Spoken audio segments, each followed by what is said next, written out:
বাংলাদেশের প্রাক্তন প্রধানমন্ত্রী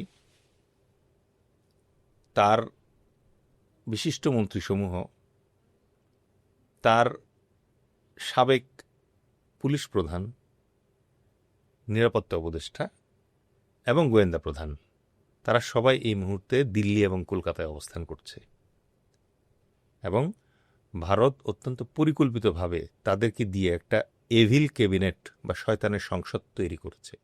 এই যে এভিল ক্যাবিনেট বা শয়তানের সংসদটা যে ওখানে বসে আছে, তাদের সমর্থক, তাদের মুরিদ, তাদের সাগরেদ বাংলাদেশের প্রশাসন তো বটেই, জনসাধারণের ভেতরেও তারা আছে।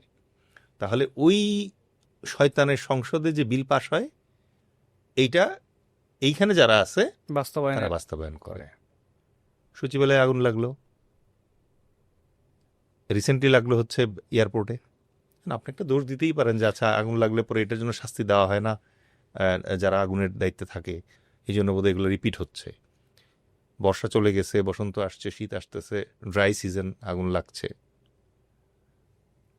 একটা আন্তর্জাতিক বিমানবন্দর, তার তো আন্তর্জাতিক লাইসেন্সই পায় হচ্ছে তার এই ফায়ার সেফটি ক্যাপাসিটি থাকার উপর ভিত্তি করে। ডেফিনেটলি সেইখানে আপনি 7-8 ঘন্টা ধরে আগুন জ্বলতেছে কিভাবে?